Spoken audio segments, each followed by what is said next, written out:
Gucci was the person who created the Gucci empire. That's why there's a double G in the brand's logo. He had first worked as a dishwasher, a waiter, a porter, and an elevator operator before starting his own business. During that time, he met Marilyn Monroe and Frank Sinatra, Winston Churchill while working as an elevator operator. And that's how his inspiration came to create his own brand for luxurious suitcases and handbags that could become popular among these celebrities. During the 1930s, Gucci became inspired by horse racing, a popular pastime, and started designing the hardware for his leather goods to resemble horse bits and stirrups. In 1932, Gucci created the loafer shoe with a gilded snaffle, and to date, these shoes are the only footwear on display in New York's Museum of Modern Art.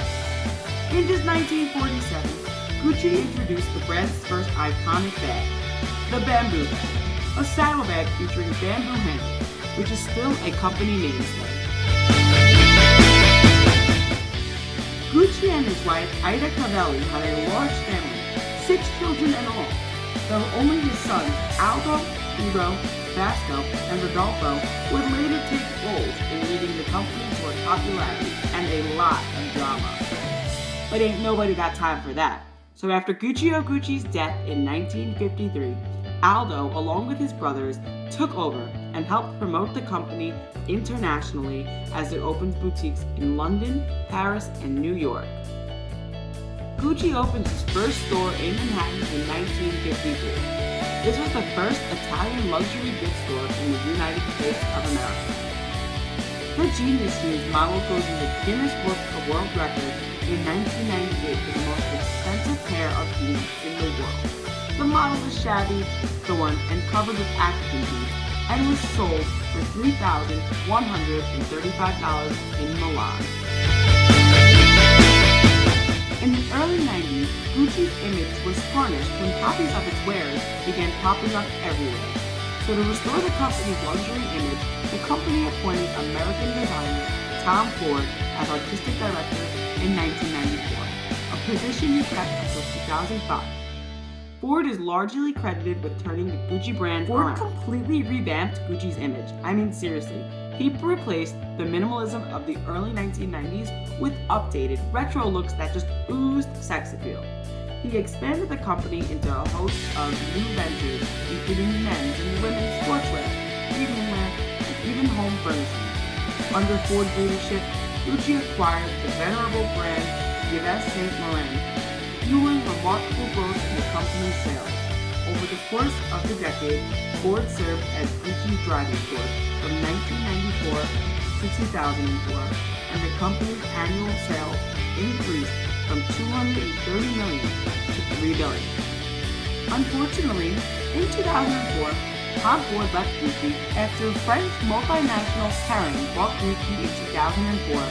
Ford resigned from the company, and Frida Giannini was promoted to creative designer of all accessories, a job which saw her delve into the archives to update the classics such as the Flora scarf pattern. As creative director of Gucci, Giannini held the reins of one of Italy's most powerful fashion houses.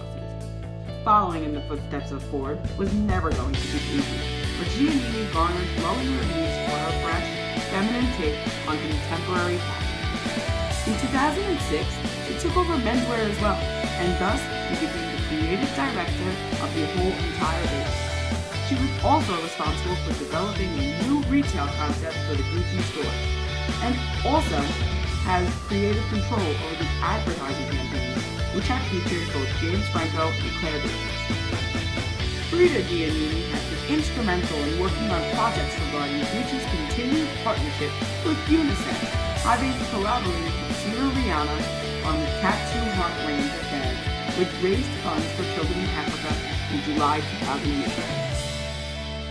Giannini has been quoted saying why she chose James Franco, Rihanna, and Mark Ronson, and her response was something along the lines of, she worked with them before they became popular culturally as they are today.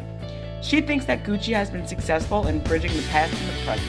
She says, we have a rich and storied past, but we always have an eye to the future, which these collaborations represent. February 11, 2011, she was honored by UNICEF for her key contributions to UNICEF's mission to save and improve children's lives worldwide. The awards were bestowed at the inaugural Women of Compassion luncheon. In 2014, it was announced that she and DeMarco, the CEO of Gucci, who is also her partner in real life, would be leaving the company. Currently, Alessandro Michele has just been chosen to be Gucci's new creative director with total creative responsibility for all of Gucci's collections and its brand image. Alessandro's first collection in his new role will be women's ready-to-wear for autumn and winter of 2015-16 to be presented on February 25th in Milan. Well, damn, isn't that today? Can you even just imagine being appointed as Gucci's new creative director and having to revamp the brand image? Oh my God. Seriously, this guy looks gross. But if you're wondering who he is, he had studied in Rome and started his career at Fendi as a senior accessories designer. From there, he was soon hand-selected by Tom Ford to work in Gucci's London design office in 2002. Since, he has held a variety of roles within Gucci, including Director of Leather Goods Design in 2011, Associate to then Creative Director Giannini, but he was never just content to remain in just one artistic sphere. He also became the Creative Director of Richard Ginori, the Florentine porcelain brand purchased by Gucci in 2013. And in September, completely re-imaging the offerings and store design of the 280-year-old brand. Marco Bizzarri, president and CEO of Gucci, cited Michele's contemporary vision for the company. Michele's quickly turned out men's collection featured a mix of androgynous looks, from red and white silk blouses to oversized trousers to berets and pony sandals. It was a departure from Giannini's aesthetic, which is most likely exactly what the CEO, who also took up his role in the company this month, was looking for. According to Women's Wear Daily, Gucci revenues fell 1.6% to $1.3 billion in the third quarter of 2014. The CEO and now Michele are trying to reinvigorate the waning brand. No matter what they say, Gucci is still the most sold Italian brand in the world. The brand manufactures watches, perfumes, clothes, shoes, bags, and even limited edition cars.